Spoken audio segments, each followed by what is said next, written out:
Les amis, bonsoir, j'espère que vous allez tous bien. Bienvenue dans cette nouvelle vidéo sur ma chaîne Lamidoski. Abonnez-vous, activez la cloche de notification, partagez les vidéos, likez et surtout commentez les gars. Victoire exceptionnelle du Sénégal, 5 buts à 0, une manita contre cette équipe irakienne. Donc le Sénégal va certainement se qualifier pour les 16e de finale en terminant parmi les meilleurs troisièmes. Je vais commencer directement par Papiao. Je ne comprends pas son 11 de départ. Malgré tout, on a gagné.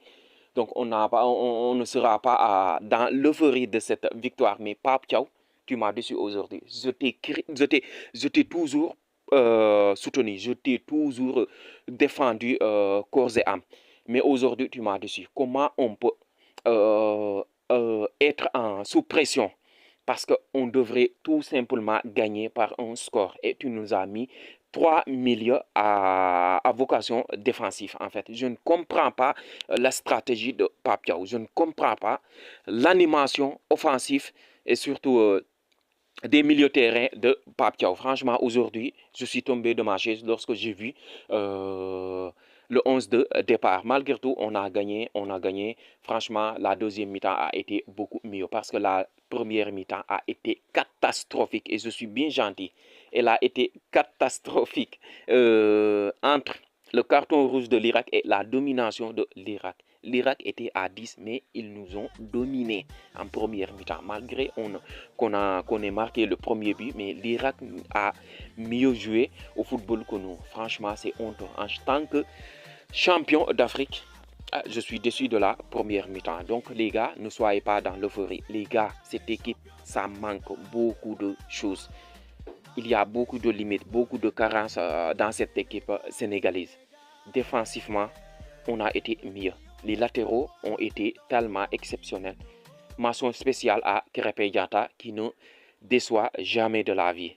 Et Jacob aussi a fait un très bon match. Il a remplacé Elaz Malik Diouf. Je pense que Jacob va continuer dans cette compétition. Je ne sais pas le prochain adversaire du Sénégal parce qu'on est certainement qualifié pour les 16e de finale parce qu'on est devant la Corée du Sud, on est devant l'Écosse, on sera certainement devant le troisième du groupe de l'Espagne et potentiellement le troisième du groupe de l'Argentine aussi.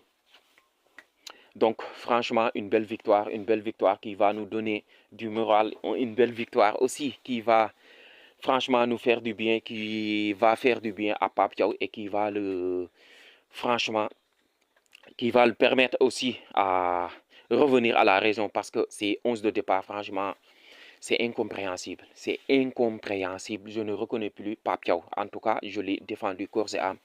Mais bon, avec cette victoire, on va se qualifier. On va certainement se qualifier. On va se taper, je pense, l'Angleterre ou le Mexique.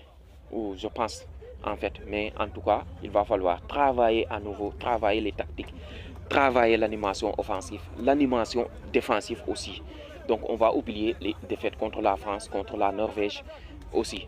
Donc, une victoire exceptionnelle, comme je vous l'ai dit. Donc, on va arriver à l'analyse des joueurs aussi. Donc, les joueurs qui m'ont plu, Sadio Mane, franchement, on nomme un joueur exceptionnel, notre leader offensif qui répond toujours présent, même s'il ne marque pas, il fait des actions exceptionnelles, il répond toujours présent et surtout dans l'attitude, il est incroyable. C'est un exemple pour les jeunes. Franchement, Sadio Mane a fait un très bon match.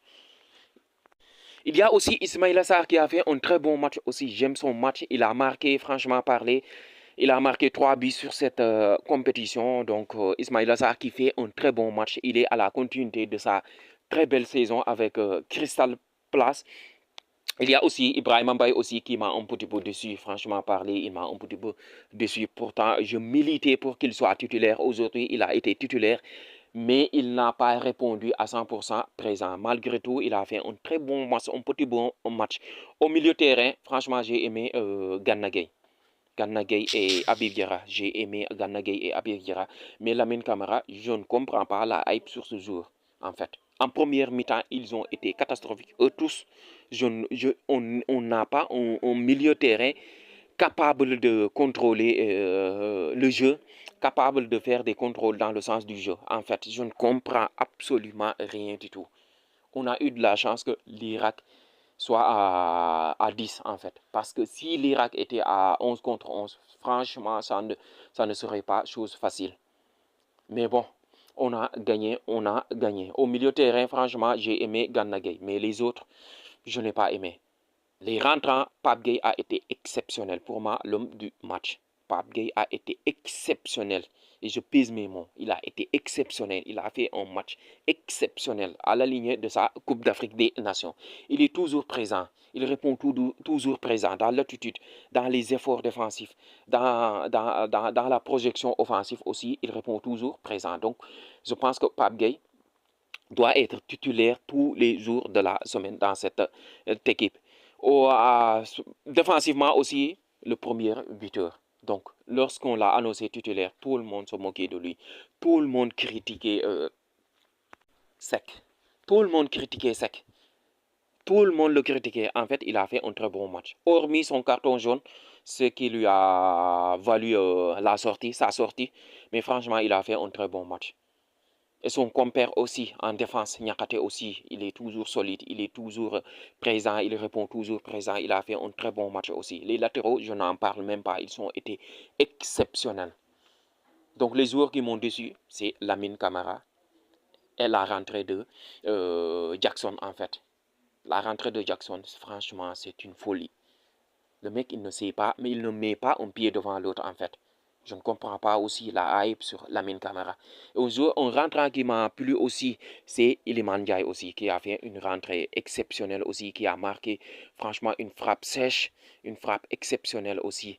Donc, c'est de bon augure, c'est de bon augure pour la suite de la compétition. On espère qu'on va faire mieux en 16e de finale, mais je suis un peu dubitatif vu la première mi-temps contre l'Irak. En fait, contre l'Irak et surtout cette équipe irakienne était à 10 contre 11 et ils nous ont dominé pendant la première mi-temps.